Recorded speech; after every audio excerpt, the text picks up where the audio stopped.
Menurut Kementerian Pendidikan Malaysia, kemahiran berfikir aras tinggi adalah berkaitan dengan menyelesaikan masalah, membuat keputusan, berinovasi dan mencipta sesuatu. Sementara itu, Sajidan dan Fatimah 2018 menjelaskan bahawa kemahiran berfikir aras tinggi melibatkan pencernaan pengetahuan baharu dan membuat keputusan yang logik. Kemahiran berfikir aras tinggi seharusnya mampu merangsang aktiviti berfikir secara mendalam dalam kalangan murid. Kemahiran berfikir aras tinggi adalah sesuatu yang boleh dipelajari dan boleh dipertingkatkan. Oleh yang demikian, kemahiran berfikir aras tinggi sesuai untuk dipupuk dalam kalangan murid di dalam bilik darjah. Aktiviti dan uji kaji hands-on merupakan tonggak bagi pembelajaran sains. Aktiviti hands-on dalam kelas sains mampu menggalakkan imajinasi dan kemahiran berfikir secara kritis dan kreatif. Oleh yang demikian, guru sains dilihat sesuai menjadi role model bagi penerapan kemahiran berfikir aras tinggi. Sementara itu, pembelajaran berasaskan projek merupakan model pembelajaran sains inovatif bagi kemahiran berfikir aras tinggi. Malah, kemahiran berfikir aras tinggi mempengaruhi pencapaian dalam mata pelajaran sains, penyelidikan, penyoalan autentik dan penghasilan produk menjadikan pembelajaran berasaskan projek sesuai untuk pemupukan kemahiran berfikir aras tinggi. Terdapat beberapa masalah yang mendasari kajian ini. Pengajaran sains secara tradisional dan hafalan tidak membantu penguasaan kebat. Ini adalah kerana pengajaran sains secara tradisional tidak melibatkan murid dalam aktiviti menganalisis, menilai dan mencipta yang merupakan elemen-elemen dalam kebat. Bagi pemupukan kebat yang berkesan, murid perlu dilibatkan dalam aktiviti inquiry yang mengandungi tugasan penyelesaian masalah yang memerlukan aplikasi pemikiran kritis. Peserta kajian ini terdiri daripada 20 orang murid tahun 4 sekolah rendah. Kajian ini adalah berdasarkan silibus sains tahun 4 dengan tema sains fizikal dan tajuk bunyi. Aktiviti utama yang dicanangkan oleh murid dalam kajian ini ialah menghasilkan diorama bandar bebas pencemaran bunyi. Analisis data telah dilakukan secara kualitatif ke atas pembentangan hasil kerja iaitu diorama. Terdapat 5 peringkat pembelajaran berasaskan projek STEM yang dikemukakan oleh Lau et al. 2017. Pertama ialah peringkat persediaan, iaitu berkaitan membimbing murid untuk memahami tema, skop dan masalah.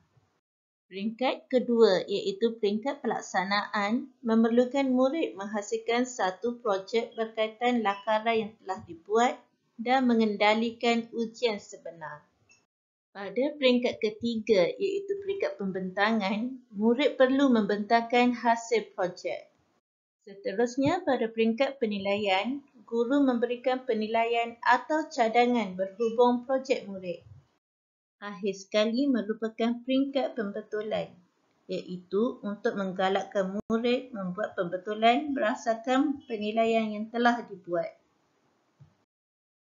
Dapatan kajian dihuraikan berdasarkan 4 aras kebat, iaitu mengaplikasi, menganalisis, menilai dan mencipta. Dapatan kajian berdasarkan aras aplikasi dalam kebat. Murid telah menggunakan pengetahuan tentang objek-objek yang menyerap bunyi atau mengurangkan pantulan bunyi.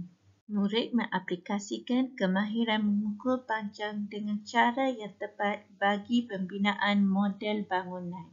Murid juga mengaplikasikan pengetahuan tentang isi padu bongkah yang melibatkan penentuan dan pengiraan nilai-nilai panjang, lebar dan tinggi bagi setiap model bangunan yang dibina. Pengetahuan tentang ciri dan bentangan kuboid telah digunakan dalam pembinaan model-model bangunan.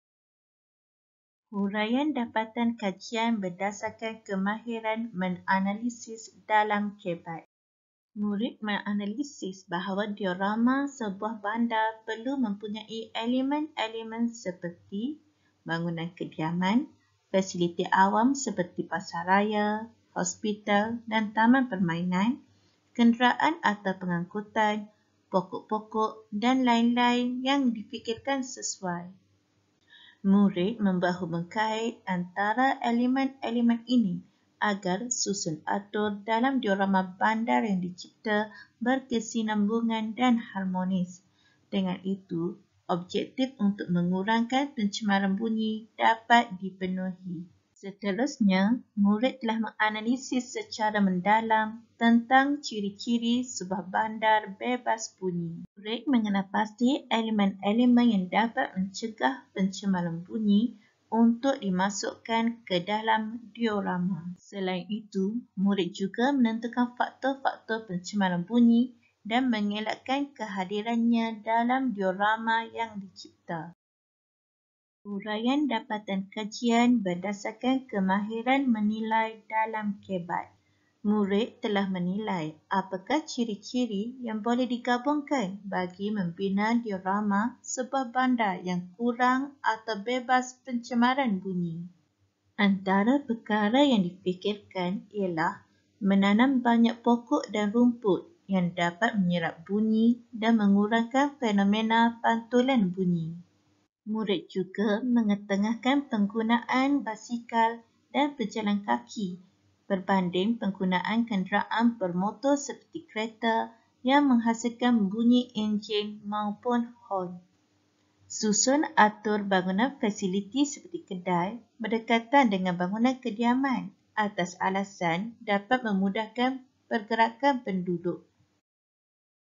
Akhir sekali, huraian dapatan kajian berdasarkan kemahiran mencipta dalam KBAT. Murid telah mencipta sebuah diorama bandar bebas pencemaran bunyi sebagai produk akhir bagi pembelajaran berasaskan projek yang dilaksanakan. Hasil kerja murid secara individu menunjukkan ciri-ciri idea asli murid kerana setiap diorama yang dihasilkan adalah unik dan berbeza antara satu sama lain. Keunikan setiap hasil kerja menunjukkan murid mempunyai keupayaan mencipta, mampu berdikari dan berkeyakinan terhadap idea sendiri.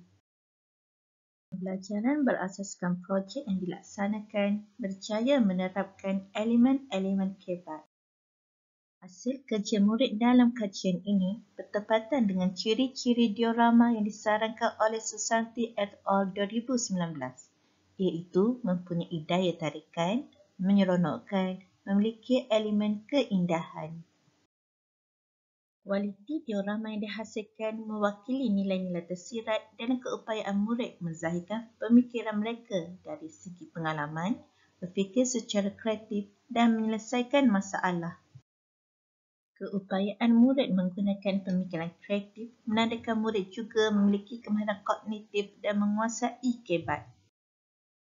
Apa yang dapat disimpulkan daripada kajian ini ialah pembelajaran sains dalam bilik darjah memerlukan pendekatan yang lebih progresif dan berkesan seperti pembelajaran berasaskan projek. Seterusnya, pemupukan KBAT dalam pembelajaran sains mampu melahirkan model insan yang berkemahiran dan berdaya tahan untuk berdepan dengan cabaran kemajuan alam pendidikan dan kerjaya.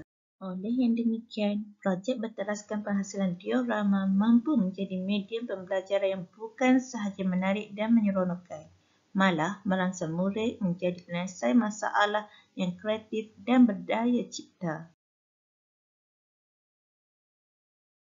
Sekian sahaja pembentangan daripada saya untuk kali ini. Sebelum mengundur diri, saya ingin mengucapkan jutaan terima kasih kepada semua, terutamanya pihak penganjur.